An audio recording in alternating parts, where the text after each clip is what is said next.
दर्शको नमस्कार. दर्शको राजमुद्राच्या समाजमुद्रा या विशेष सत्रामध्ये मी डॉक्टर सुजित येवलेकर आपलं सहर्ष स्वागत करीत आहे. दर्शको, आपण दरवेळी मान्यवरांना भेटत असतो, त्यांच्याशी चर्चा करत असतो आणि आपल्यापर्यंत त्यांना आम्ही पोहोचवत असतो. तर आज आपल्या स्टुडिओमध्ये महाराष्ट्राच्या माजी केंद्रीय कॅबिनेट मंत्री सूर्यकांताजी पाटील आपल्यासोबत आहेत. अनेक पदं त्यांनी भूषवली आहेत. अनेक वेळा नांदेड आणि हिंगोली जिल्ह्याचं त्यांनी प्रतिनिधित्व संसदेमध्ये केलं आहे.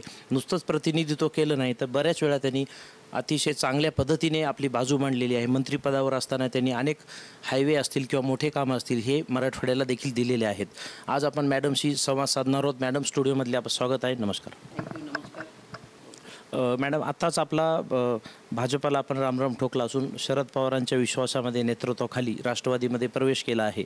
तर या प्रवेशामागे नेमकं काय कारण आहे? मी 10 वर्ष भारतीय जनता पक्षाच्या घातली. मला असं वाटलं होतं की माझा खूप उपयोग भाजप करून घेईल. 10 वर्षामध्ये साध्या 5 रुपयाच्या सदस्यत्वाखेरीज मी त्यांचा काहीच उपयोग केला नाही, त्यांनीही माझा काहीच उपयोग केला नाही. आपल्याला सगळ्यांना ज्ञात आहे की 4-4, 5-5 लाख लोकांच्या सभा मी जिंकलेल्या आहेत आणि चांगली वक्ता म्हणून महाराष्ट्रामध्ये माझं नाव होतं. चांगली पार्लमेंटेरियन म्हणून माझं नाव होतं. विधानसभेमध्ये मी माझं कर्तृत्व सिद्ध केलं. नगरपालिकेमध्ये मी माझं कर्तृत्व सिद्ध केलं. जी व्यक्ती इतक्या ग्रासरूटपर्यंत पार्लमेंटपर्यंत जाते, 4-4 वेळा लोकसभा लढते, राज्यसभा लोकसभा या सगळ्या ठिकाणी मी होते. मला पक्षामध्ये घेत असताना श्रीयुत अमित शहा आणि श्रीयुत देवेंद्र फडणवीस यांनी हिंगोली आणि नांदेड या दोन्ही लोकसभा तुम्हाला जिथे हव्या तिथे लढा असं 2014 साली कबूल केलं. मी पवारसाहेबांच्यावरती रागात होते, सगळ्यांना माहिती आहे, ती काही ती लपून ठेवलेलं नाही.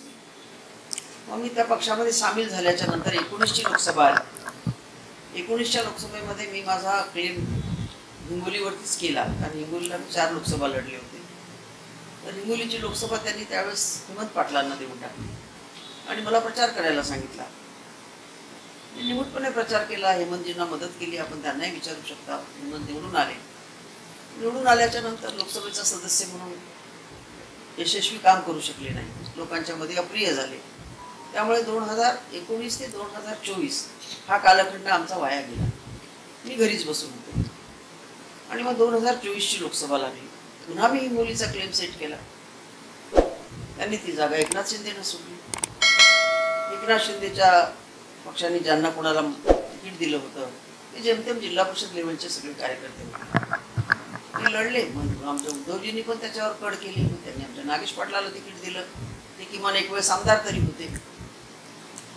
मग त्या प्रचारात मात्र मी सहभागी झाले नाही, निक्षून झाले नाही. कुणाचंच काम मी केलं नाही. अगदी उघडरित्या मी सांगतो, मी कुणाचा विरोधही केला नाही. बरोबर. मग जो अपेक्षित होता तोच निकाल आला आणि उद्धवजींचा उमेदवार विजयी झाला. त्यानंतरही भाजप बोलायला तयार नाही, एक शब्द सुद्धा काढायला तयार नाही.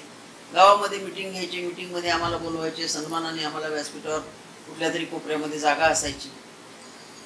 पण हिंगोलीमध्ये मेळावा घेऊन 2 तास मेळावा चालला आणि सूर्यकांत पाटलांच्या नावाचा गजर जनतेतून होत होता.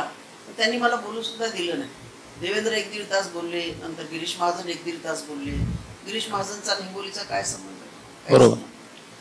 पुढे आमचा आमदार होता, त्याचं चिक्स. आणि या सगळ्यांची भाषणं ऐकत मी निमूटपणे अशी बिलकुल वर्गामध्ये तोंडावर बोट हाताची घडी असं जे असतं त्या पद्धतीने मी ऐकलं.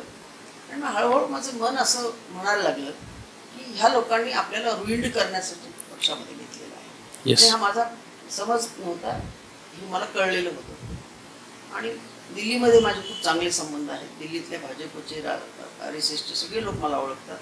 त्यांना खूप वाईट वाटायचं, सूर्यकांताताईसारखी व्यक्ती आपल्या पक्षात आहे, तिला काहीच काम नाही. तिला साधं आपण प्रदेशवरही घेतलं नाही. तिला साधं आपण म्हणजे राष्ट्रीय कार्यकारिणी तर दूरची गोष्ट आहे.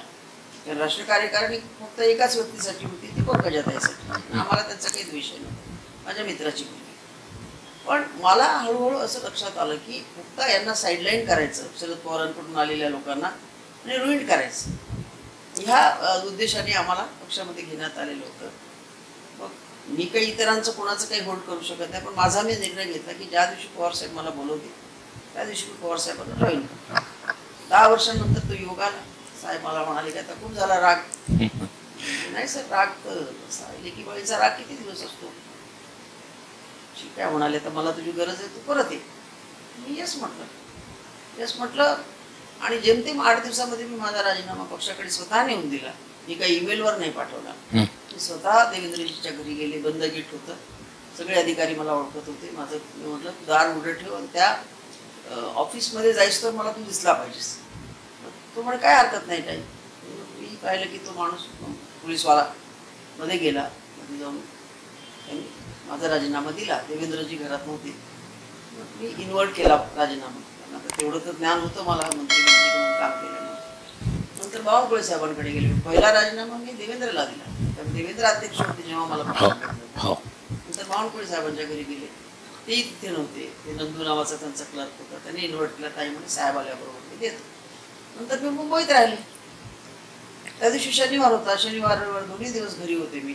अपेक्षा अशी होती की माझ्या पक्षाचा अध्यक्ष तुम्हाला मला बोलेल. म्हणजे ताई तू का राजीनामा दिला. मला कोणाचाही फोन आला, नाहीतर देवेंद्रजी, नाहीतर बावनकुळे साहेब, ना जिल्हा अध्यक्ष. मग मी साहेबांना कळवलं की साहेब मी राजीनामा दिलेला आहे आणि मी घरीच आहे मुंबईला.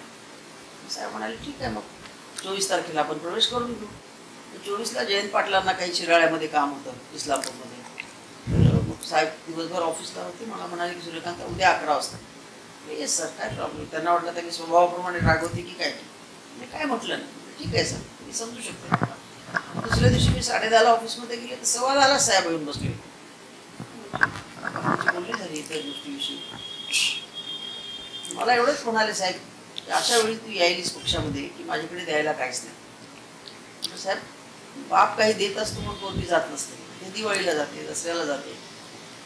मला तुमच्याकडून काही नको आहे. मला सगळं दिलेलं आहे. देशामध्ये काम करण्याची संधी दिली, राज्यामध्ये काम करण्याची संधी दिली, पार्लमेंटला काम करण्याची संधी दिली. मला काही नको आहे. काही हवं आहे म्हणून मी तुमच्याकडे येत नाही. तर माझं हेच काम करण्याचं क्षेत्र आहे. तू का गेली होती म्हणाले. असं म्हणाले. मात्र तुमच्यावर रागावून गेले होते आणि हे सांगून गेले होते ज्या दिवशी साहेब मला परत बोलावतील एका क्षणाचाही विलंब न करता मी सगळी पदं सोडून साहेबांकडे जाईल. पण एक नशीब आहे म्हटलं माझं की मला बीजेपीनं काहीच दिलं नाही आणि मी बीजेपीला काहीच मागितलं नाही. मग मला सांगा, काहीच न मागता, काहीच न घेता निमूटपणे 10 वर्ष भारतीय जनता पक्षामध्ये आम्ही काढलेली असताना भारतीय जनता पक्षाच्या लोकांना साधं हे सुद्धा वाटलं नाही की या बाईच्या स्तराप्रमाणे तिला काही आपण काम द्यायला पाहिजे दाखवण्यासाठी. बरोबर.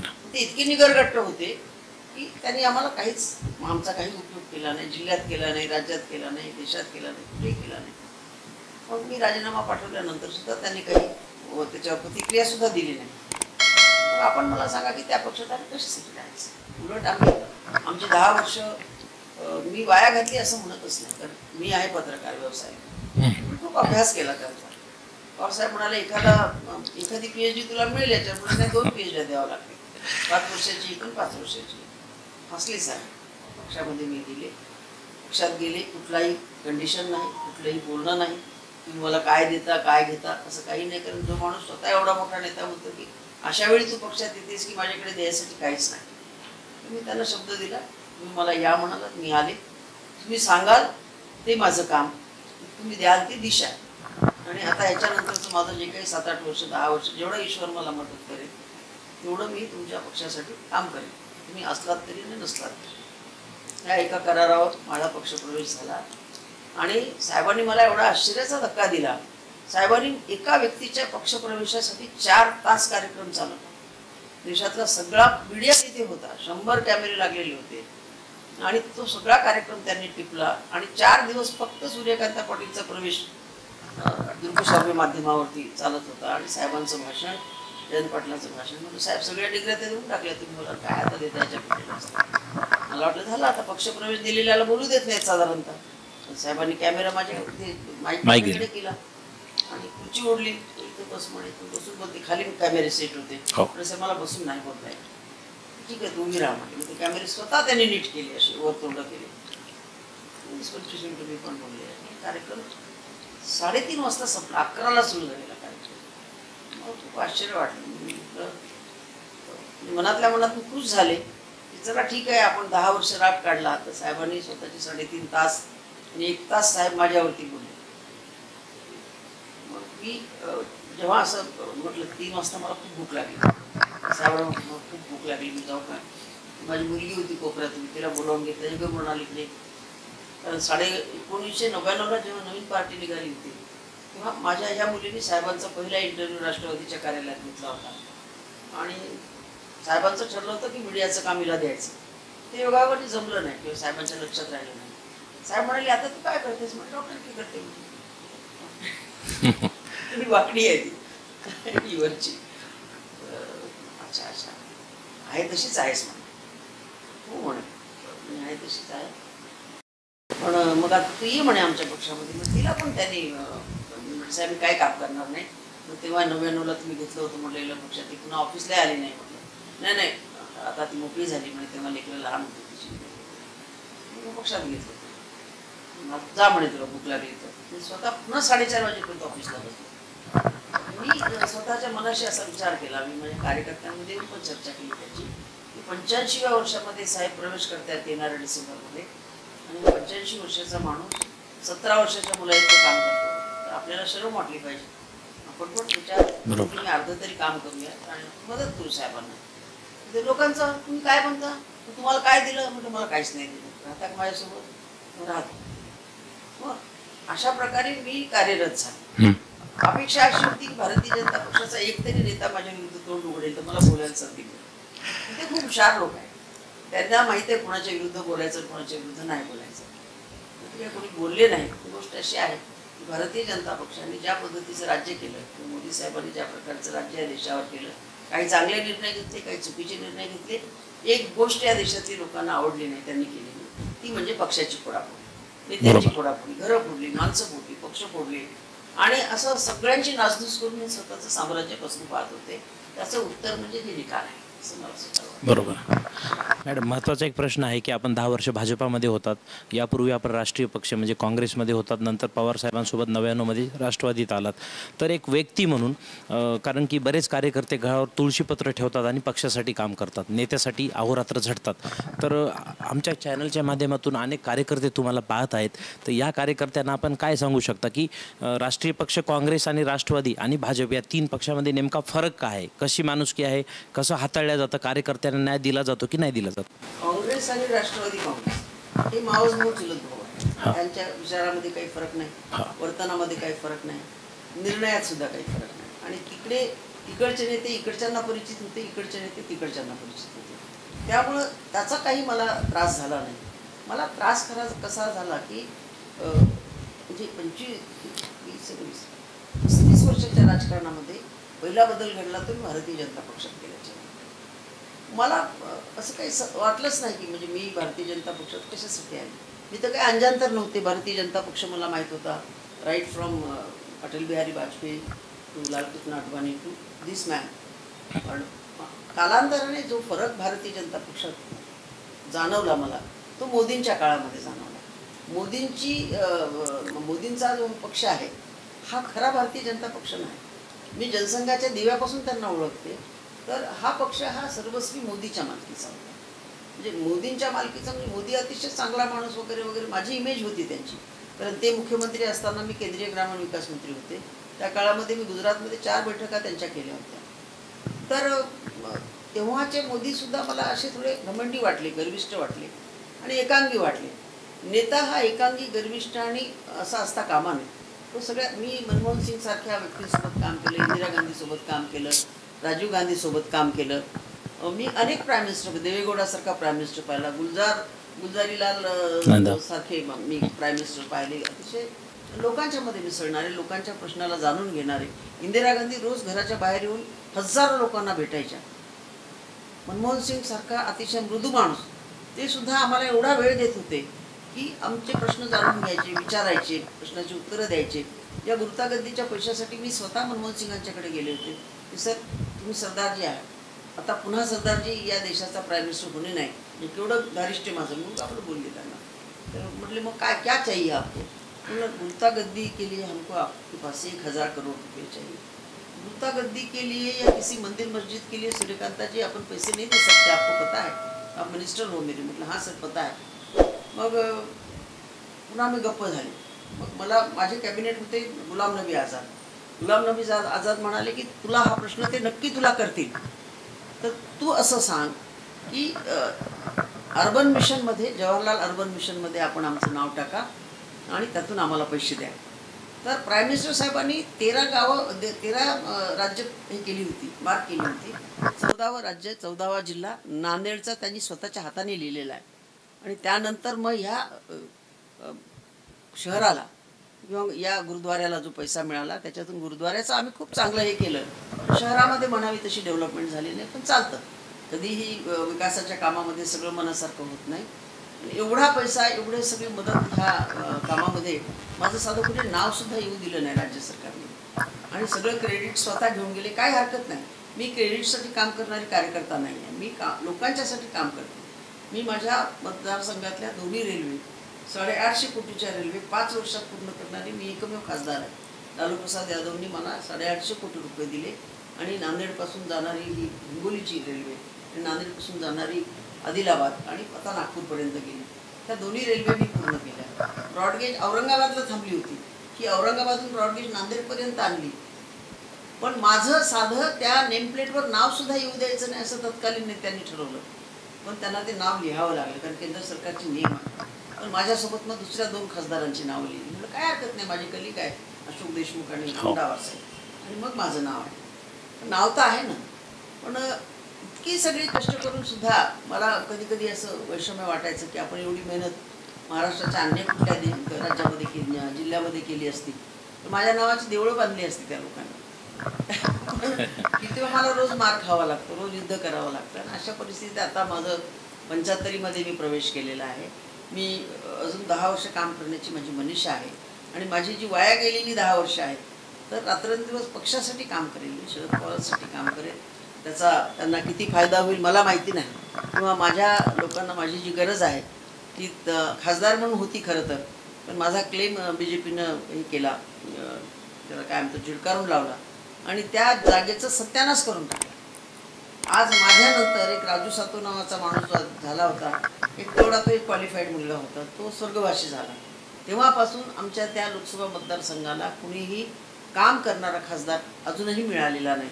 कुणाला रागवण्याचं बोलण्याचा माझा काही उद्देश नाही आहे, पण हे दुर्दैव आहे ना. सुभाष वानखेडे साहेब काही करू शकले, हेमंत पाटलांचं तर काम करण्याचा प्रश्नच नाही. आता हे आमचे 3रे खासदार आहेत, हे आमचेच आहेत, आमच्या घरातले आहेत. किमान कामाला नाही म्हणणार नाहीत अशी आमची अपेक्षा आहे. पण मला स्वतःला असं वाटतं की खासदाराला स्वतःच्या कामाच्या कार्यकक्षा कळल्या पाहिजे, ते साधी अपेक्षा आहे. आणि त्या कार्यकक्षा समजून घेण्याची कुणाची इच्छा नाही मला असं म्हणायला लागेल. त्यामुळे जिल्हा परिषदा, निवडणुका किंवा पद ह्याच्या भोवती फिरणारी ही माणसं आहे. त्यामुळे लोकांचं किती भलं होईल हा वेगळा भाग आहे. आता विधानसभा येत आहेत, बघूया विधानसभेमध्ये काही चांगली कामगिरी आमच्या पक्षाला करता येते का पवार साहेबांना.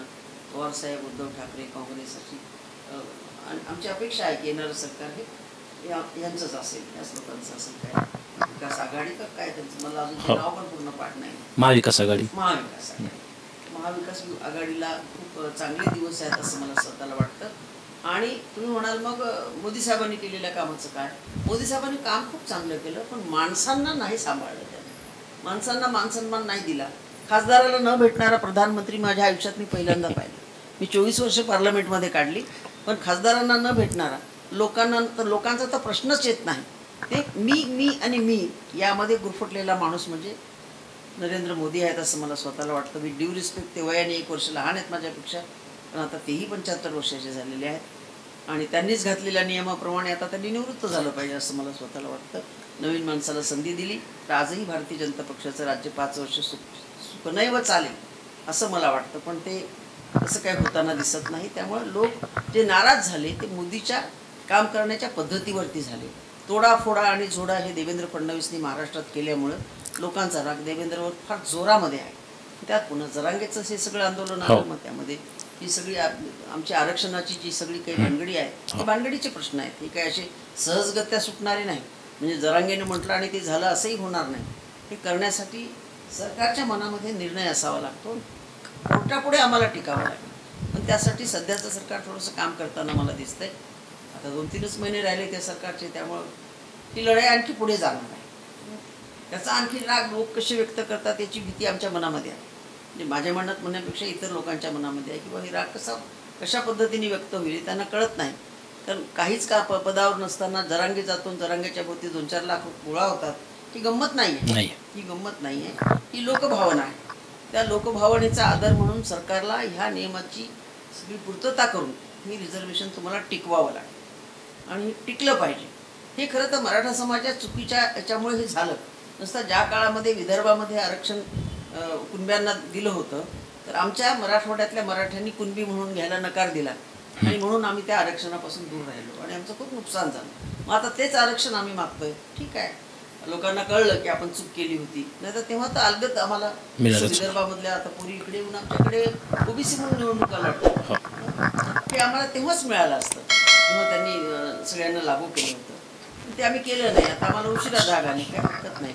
पण हे आरक्षण ही लोकांची गरज आहे असं मला स्वतःला वाटतं.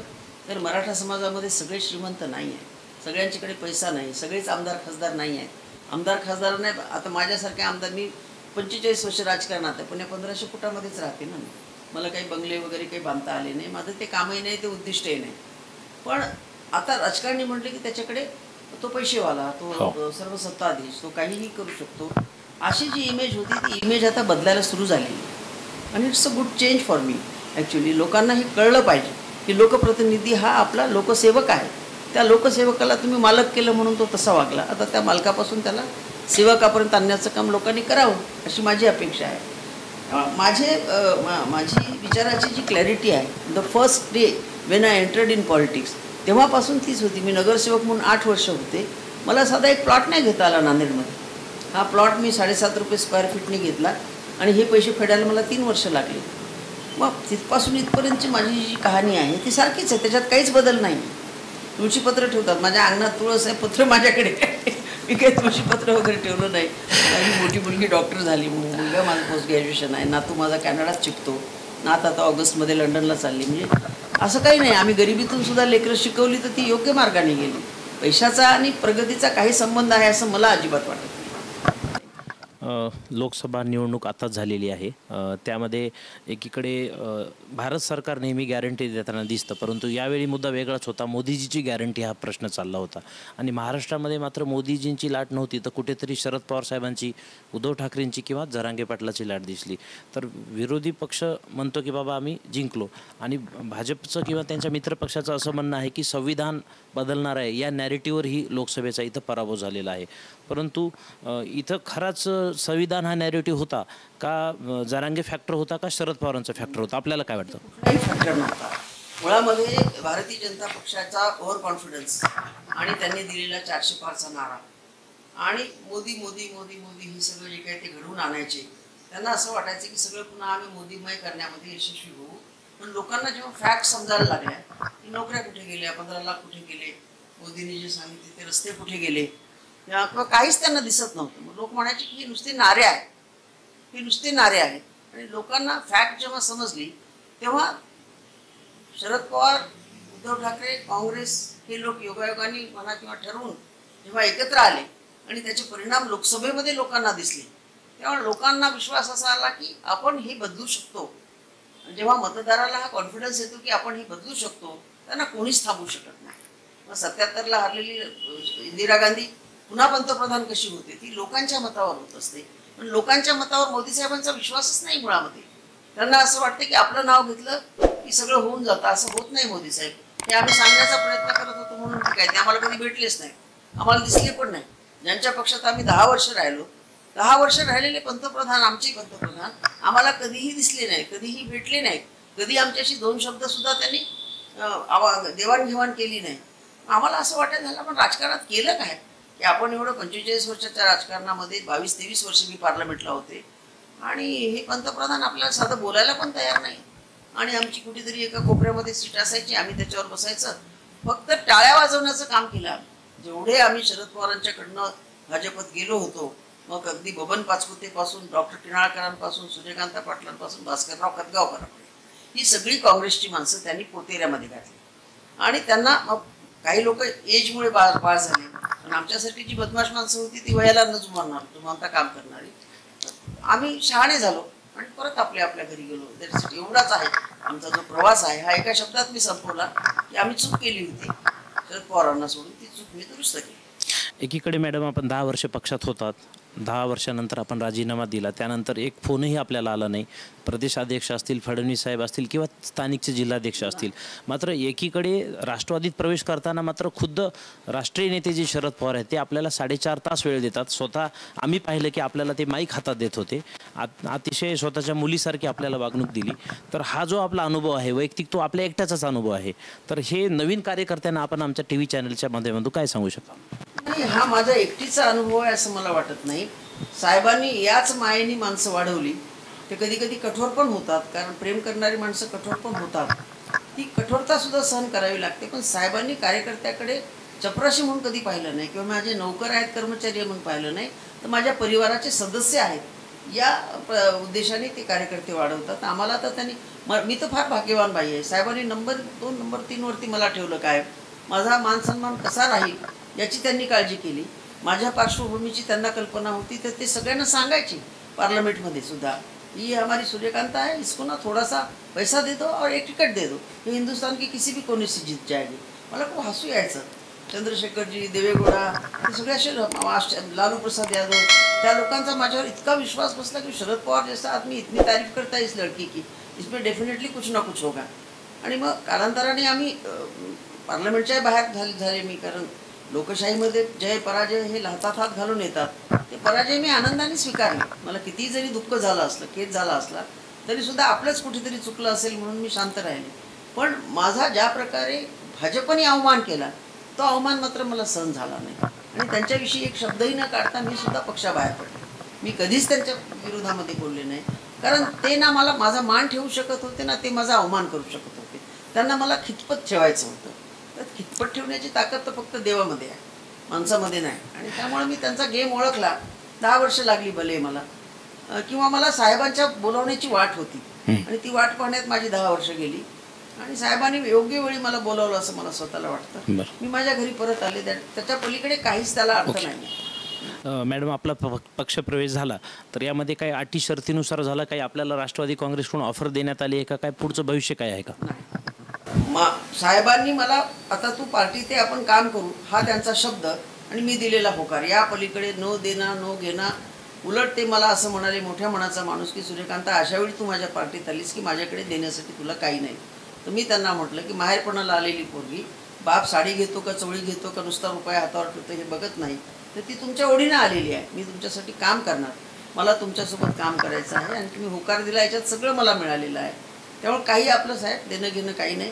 तुम्ही काम सांगायचं, मी काम करायचं, एवढाच एक शब्द झालेला, बाकी काही नाही. महाराष्ट्रभरामध्ये जरांगे पाटलांचं आंदोलन चालू आहे आणि सगळीकडेच त्यांना भरभरून प्रतिसाद मिळत आहे. ओबीसी विरुद्ध मराठा असा वाद लावण्याचं देखील मीडियामधून षडयंत्र दिसत आहे, किंवा काही नेते रात्रीच्या वेळी काम करत आहेत. तर आपण एक मराठा कार्यकर्ता म्हणून आपण या आंदोलनाकडे कसं पाहता? हे दुर्दैव आहे महाराष्ट्राचं की एवढ्या स्वातंत्र्याच्या 75 वर्षामध्ये सुद्धा आम्ही आमच्यातली जात बाहेर काढू शकलो नाही. आणि ज्या जातीला जे पाहिजे ते सरकारही देऊ शकलेलं नाही. म्हणजे मागत नाहीत म्हणजे यांना गरजच नाही, अशा प्रकारे सगळ्या सरकारांची भूमिका होती. आज कुणब्याची पोरं किंवा शेतकऱ्यांची पोरं इतक्या गरिबीने पिचलेली आहेत, त्यांना नोकऱ्या नाही आहेत, त्यांना जॉब मिळत नाही आहे. आणि आता मुळामध्ये हे यशस्वी झालं जरी आंदोलन, तर सरकारकडे जॉब नाही, प्रायव्हेट कंपनीचा काही भरोसा नाही. तरीही यांचं म्हणणं की आमचा हक्क आम्हाला मिळाला पाहिजे. मी जात पात आणि धर्म याच्या पलीकडे जाऊन काम करणारे कार्यकर्ता आहे. मी कधीही, मी मराठा आहे, मी फलानी आहे, डिंकी आहे, कधी याचा गौरव केला नाही. आणि म्हणून सगळ्या जाती धर्माची माणसं माझ्यासोबत विश्वासाने काम करतात.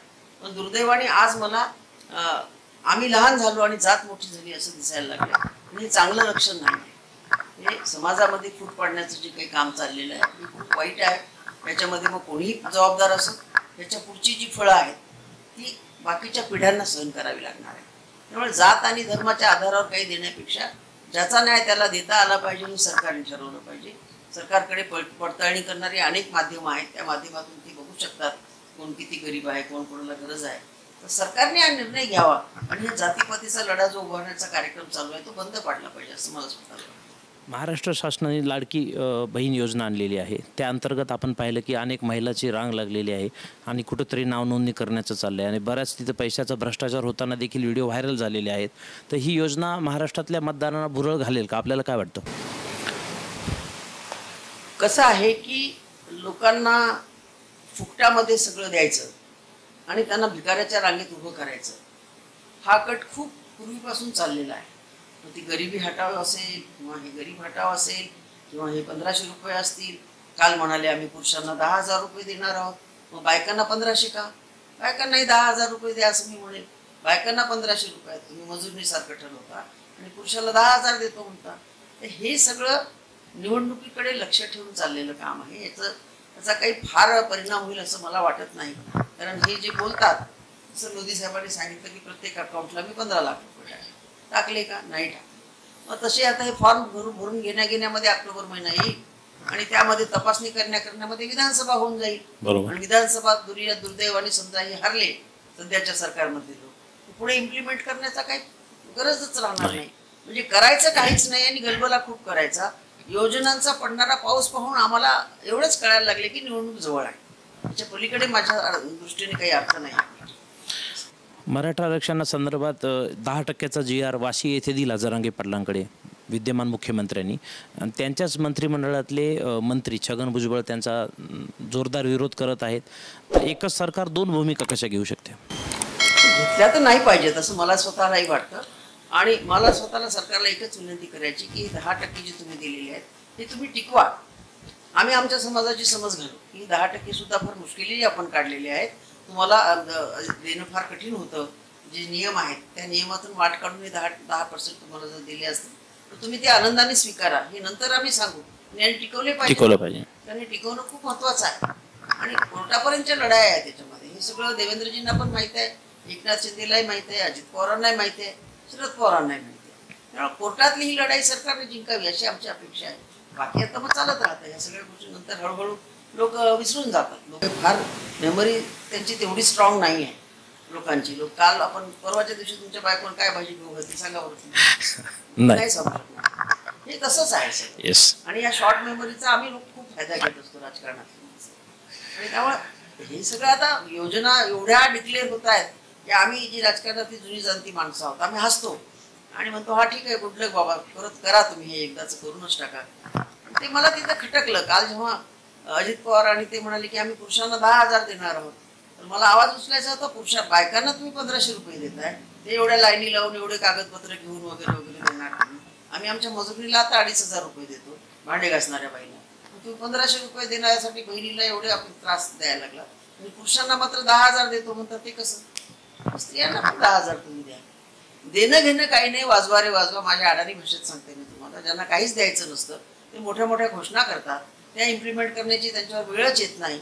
अशी बेजबाबदार लोकशाहीमधली बेजबाबदार नेते आहेत हे, असं मला स्वतःला वाटतं. लोकांचा असं हे करू नये, लोकांना भ्रमित करू नये त्यांनी.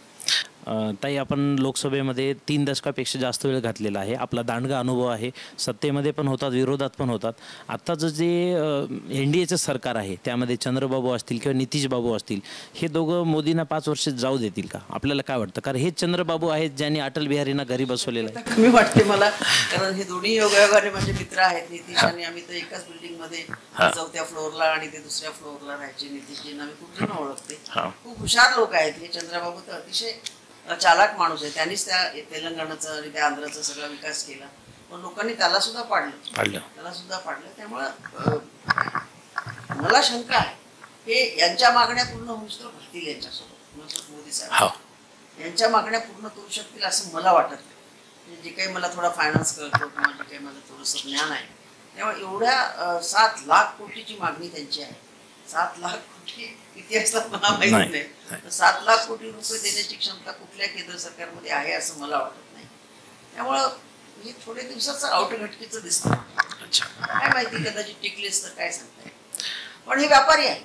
हे राजकीय नेत्यापासून ही व्यापारी झाले. चंद्रबाबू असतील, आमचे नितीश बाबू असतील, हे आपल्या सरकारसाठी किंवा कुणासाठी माहिती नाही खूप पैसे मागतात. ते खूप पैसे दिले तर मग ते तुमचे राहतात, नाही तर नाही. आपण 2 जिल्ह्याचं प्रतिनिधित्व संसदेत केलं आहे. आपण मंत्री पण होतात. आपल्याला अशी काही आपलं एखादे काम आठवतं का की जे आपण हट्ट करून प्रधानमंत्र्याकडून किंवा मोठ्या मंत्र्यांकडून नांदेड किंवा हिंगोलीमध्ये आणलं आणि तिथं आपल्याला स्वतःलाच एक समाधान मिळालं की बाबा हे मी माझ्या जनतेला देऊ शकलं, असं आपली आठवण एखादी आम्हाला सांगू शकता का?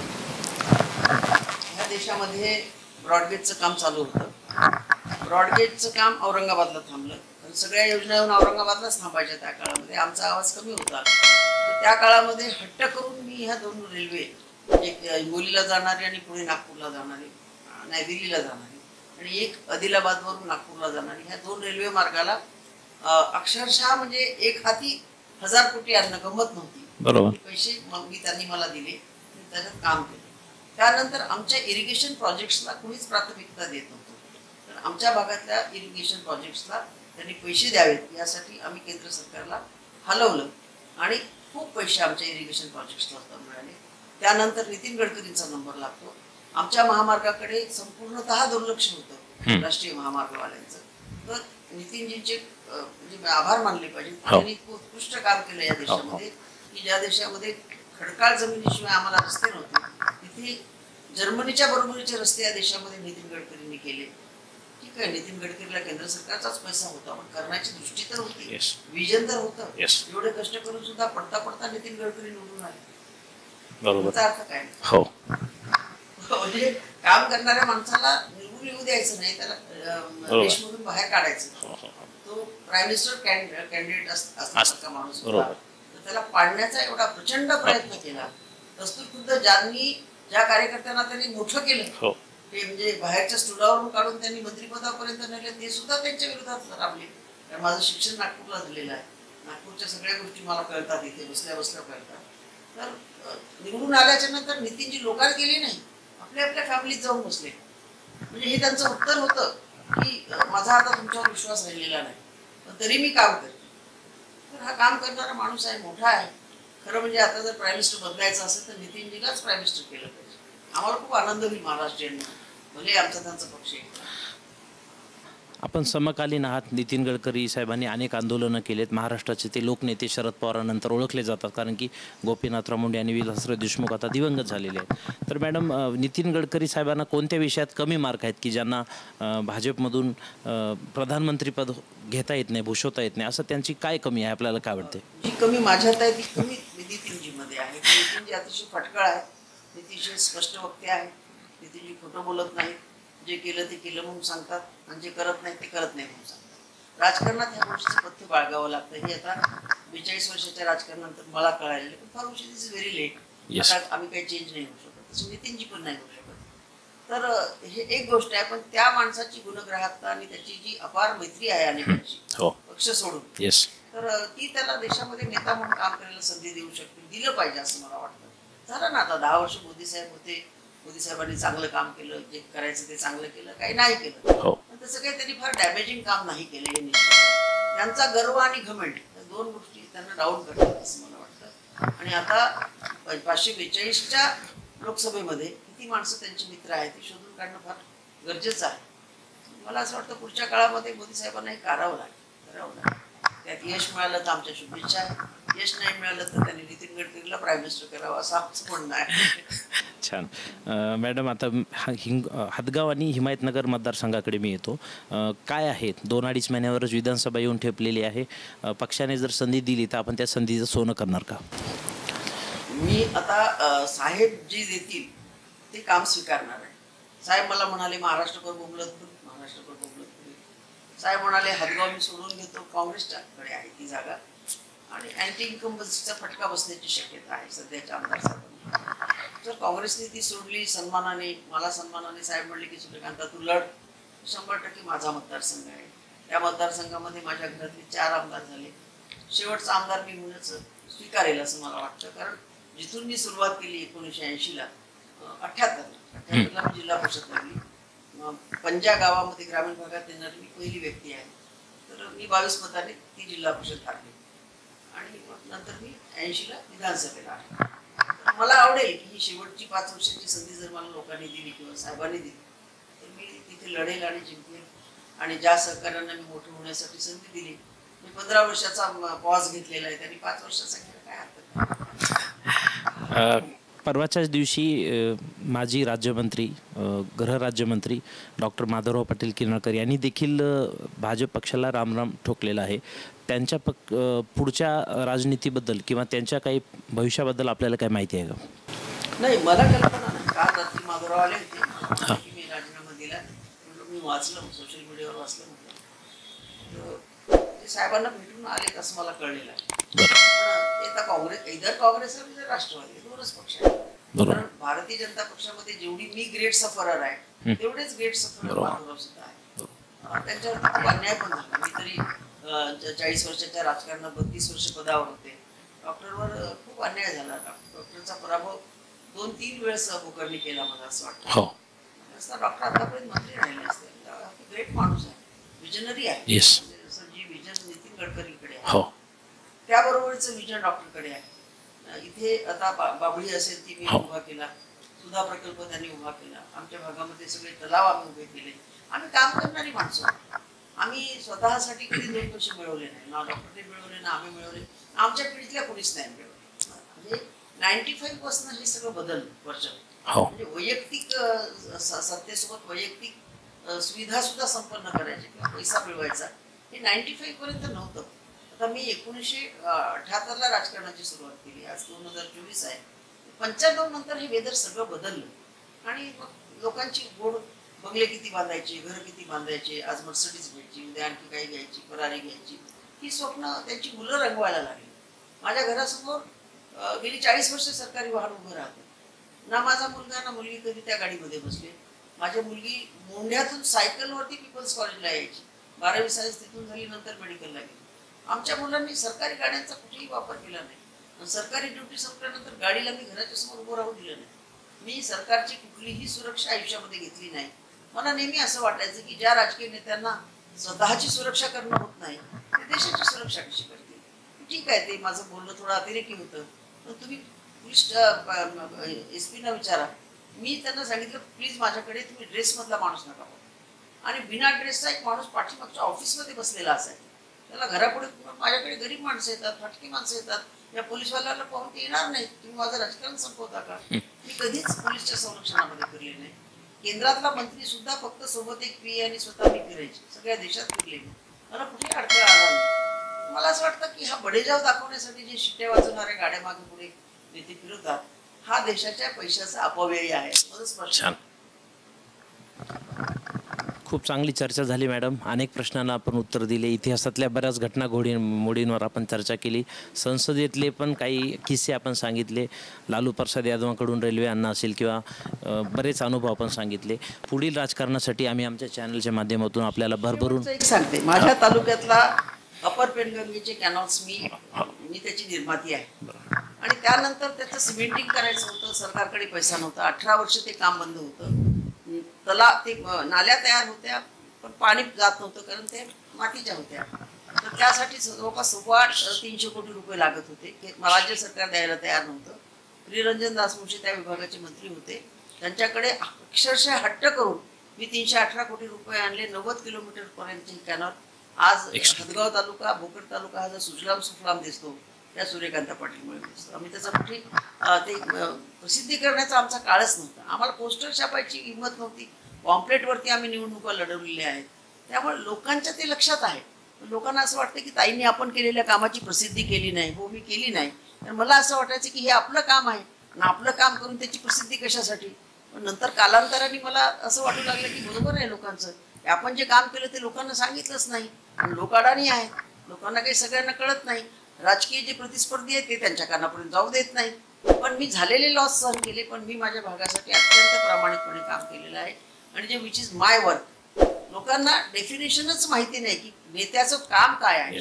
पार्लमेंटमध्ये बसणारा नेता, विधानसभेमध्ये बसणारा नेता, जिल्हा परिषदेच्या सभागृहात बसणारा नेता, ह्याचं डेफिनेशन ज्या दिवशी लोकांना कळेल तुम्हाला राजकीय चित्र बदललेलं दिसेल. आजकाल नवीन ट्रेंड पाहतो की कुठेतरी एखादं कीर्तन भजन लावायचं, भंडारे खाऊ घालायचे आणि नंतर मोठी मोठी बॅनरबाजी करायची आणि कार्यकर्ते सांभाळायचे.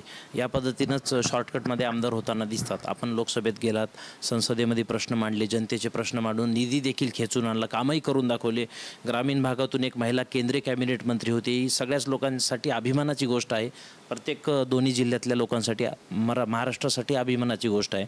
तर मॅडम, जर आपल्याला संधी मिळाली हदगाव हिमायतनगरमधून तर आपल्याकडे काही ब्ल्यूप्रिंट तयार आहे का किंवा तिथला कुठला विकास प्रलंबित आहे तिथं आपण छानपैकी काम करू शकतो.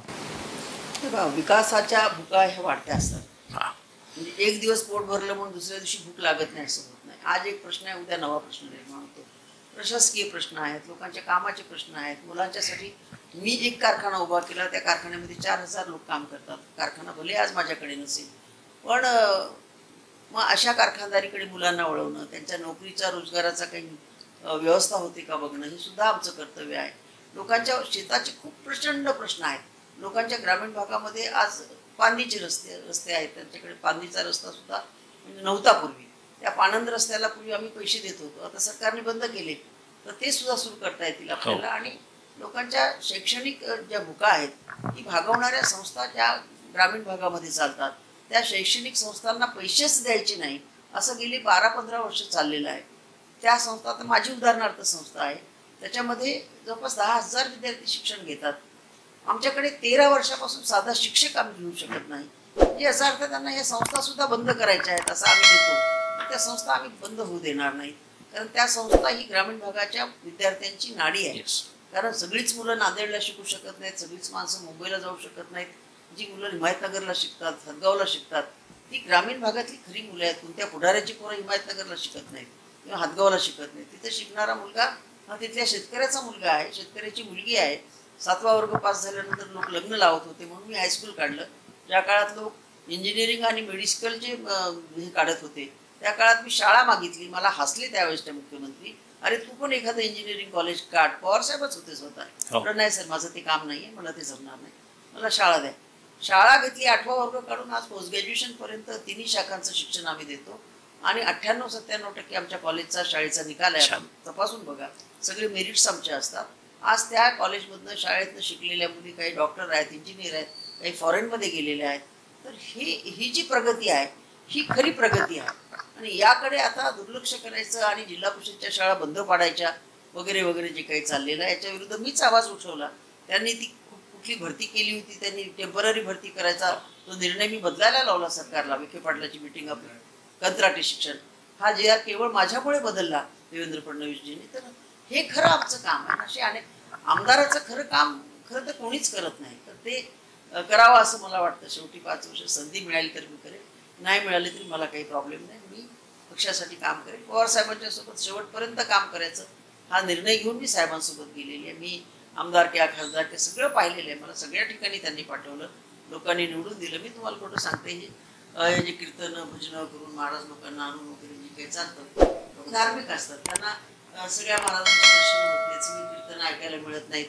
बरे इंदोरीकर काही चेष्टा करू, पण तो सामाजिक प्रश्न मांडतो, तर त्यांना एक आकर्षण आहे, मग जीव घालतात.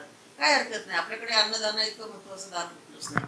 पण केवळ लोकांना जीव घालून भजना कीर्तनाच्या टाळ्यामध्ये त्यांना गुंतवून आपण मतं घेणं हे पाप आहे. तर लोकशाही कमजोर होते आहे. ही लोकशाही कमजोर होऊ नये यासाठी शिकलेल्या मुलांनी मदत केली पाहिजे असं मला वाटतं. ज्या पद्धतीने तुम्ही जरांगे पाटलांच्या मोर्चामध्ये सामील होता, तसेच मोर्चे काढून तुम्ही जर लोकजागृती केली आणि आपल्या गावातली जागृती केली, तर तुम्हाला विकत घेण्यासाठी कुठलाच हात पुढे येणार नाही. आज लोक काय म्हणतात, हे काय, हे खरेदी करून टाकतो मी, हे खरेदी करून मी निवडून येतो. ही लोकशाही नाही आहे. ही लोकशाही मिळावी यासाठी आमच्या वडवडिलांनी देहत्याग केलेले आहे, काही फुकट मिळालेली नाही. लोक गांधीजी जेव्हा म्हणायचे की मी कुठल्याही प्रकारची रक्तविहीन क्रांती केलेली आहे, आम्ही विरोध करायचो. रक्तविहीन क्रांती नाही सर, याच्यासाठी गांधीजी आमच्या मायबापांनी त्याग केलेला आहे, स्वतःचं आयुष्य त्यागलेलं आहे. अशा अनेक शेकडो विधवा तुम्हाला साक्ष देतील की माझा नवरा या युद्धात मारला गेला, माझा नवरा त्या युद्धात मारला गेला. ही रक्तहीन कशी असं. पूर्वी लहान असताना मी थोडीशी हेच होते, म्हणजे लेफ्टिस्ट होते विचाराने. हे याच याच्यावरती मी पण कायम आहे. पण दुर्दैवाने ह्या पिढीला त्याचा विसर पडलेला आहे. हा देश स्वतंत्र झाला कसा, या देशाला स्वतंत्र करण्यासाठी किती मेहनत लागली, कसं आम्हाला ब्रिटिशांनी अडकवलं होतं किंवा निजामाने अडकवलं होतं. 1 वर्ष उशिरा आम्ही स्वतंत्र झालो. नव्या पिढीला काहीच कल्पना नाही. म्हणजे नव्या पिढीला तर सूर्यकांत पाटील राजकारणात आली कशी हे सुद्धा माहीत नाही आहे. मग मला सगळे म्हणतात आत्मचरित्र लिहीन ना, ज्या दिवशी राजकारण सोडेल त्या दिवशी 6व्या महिन्यामध्ये माझं आत्मचरित्र बाहेर येईल.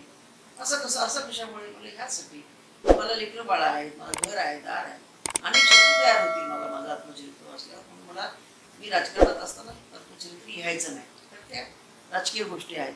पण दुर्दैवाने सध्याची जी पिढी आहे ती पिढी राजकारणाकडे गंभीरतेने बघतात, ते अतिशय लाईटली बघतात. आणि मग जो कुठला नेता असेल त्याच्याकडे मोठ्या मोठ्या गाड्या आहेत, त्याच्याकडे संध्याकाळच्या पार्ट्या करण्यासाठी पैसा आहे, अशा लोकांच्या मागे जातात आणि मग त्यांचा नंतर भ्रमनिरास होतो. मला स्वतःला असं वाटतं की लोकांना आता थोडं सात्विकतेकडे आपण न्यायला, आणि आमचे जे महाराज लोक आहेत त्यांनी त्यांच्या सात्विकतेकडे नेलेलं नाही. ते आपलं आपलं ऐकवतात, निघून जातात, लोक विसरून जातात दुसऱ्या दिवशी. त्यामुळे लोकांना डायजेस्ट होईल अशी एखादी सिस्टीम आपण केली पाहिजे असं मला स्वतःला वाटतं, आणि ते शिक्षणातून शक्य आहे. आता शिक्षण तर आम्ही खूप दिलं लोकांना, पण ग्रामीण भागातले जे प्रश्न आहेत ते तिथले तिथेच राहिले. कोकणातल्या लोकांसारखे जशी म्हातारे माणसं कोकणात राहतात, तरी म्हातारे आमचे सगळे शेतात आहेत आणि पोरं सगळे नोकरी करायला गेलेले आहेत. शिक्षणाचा फरक त्यांच्या आयुष्यात पडला, पण मायबापाच्या आयुष्यात नाही पडला. ग्रामीण भागामध्ये जे प्रश्न आहेत प्रक्षोभक, आम्ही आता सांगायला हरकत नाही, लोक मला म्हणतील की ताई काही पण बोलते. आम्ही आमच्या भागामध्ये सगळ्या मागासवर्गीय वस्त्यांना सिमेंटचे रस्ते दिलेले आहेत, आणि जिथे बहुजन समाजाची घरं आहेत तिथे दगडातून ठिचकाळ टाकून लोक चालतात. तर मग ते काय बहुजन समाजाचे आहेत, पाप केलं का? तुम्ही सार्वजनिक विकास करा ना. तुम्ही सगळ्या गावामध्ये समान प्रकारचे रस्ते करा. तुम्ही सगळ्या गावामध्ये तुम्ही स्वच्छतागृह बांधा. आजही आमच्या मायभगिनी ताब्यात घेऊन जातात. तुम्ही म्हणतात आम्ही एवढे स्वच्छतागृह बांधले, एवढे स्वच्छतागृह. अहो, हायवेला स्वच्छतागृह आता बोबाबोब करून मी बांधायला लावले नितीनजींना. म्हणजे एवढ्या आमच्या छोट्या छोट्या गरजा आहेत. या छोट्या गरजेतून आमच्या माणसाचं आयुष्य घडतं, स्त्रीचं आयुष्य घडतं. स्त्री अजूनही जर ताब्यात घेऊन संडासला बाहेर जात असेल तर तुम्ही तिला जगण्याचा सुद्धा अधिकार देत नाही, असा काही नाही त्याचा. छोटे छोटे प्रश्न आहेत, मी फार मोठे काही राष्ट्रीय स्तरावर काही करू शकेल असं वाटत नाही, कारण आता मला लोकसभा लढण्याची संधी नाही. असेंब्लीमध्ये मी माझ्या भागामध्ये काम करू इच्छिते. त्यांचे इरिगेशनचे काही प्रोजेक्ट्स राहिलेले आहेत, त्यांच्या स्वतःच्या गावच्या छोट्या छोट्या गावामध्ये काही रस्ते आम्हाला देणं गरजेचं आहे. लक्षात जात नाही या लोकांचं. सरकारकडे पैसा आहे, सरकारकडे पैसा नव्हता. मी तर 250 रुपये मानधनावरती आमदारकी केलेली आहे. 7 रुपये आम्हाला भत्ता होता मीटिंगचा. हसतील लोक आता, पण आम्ही त्याच्यात सुद्धा खुश असायचो. सेकंड क्लासमध्ये आम्ही जायचो. ते फटकायचे काय लाकडाच्या ते पाट्या असायच्या, त्याच्यावरती आपला आपला अंतरून घालायचं, झोपायचं, मुंबईला जायचं. 35 रुपये तिकीट होतं मी आमदार राहिलो. आज किती आहे?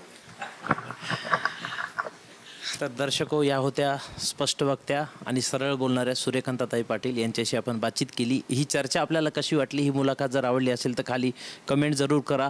ताईच्या मतदारसंघातले जर कोणी पाहणारे असतील तर त्यांना काय अपेक्षा आहेत तुम्ही कमेंटमध्ये टाका. त्या अपेक्षा आम्ही जरूर ताईजवळ पोहोचू. ताई, आपण आम्हाला वेळ दिलात, आम्ही अत्यंत आभारी आहोत.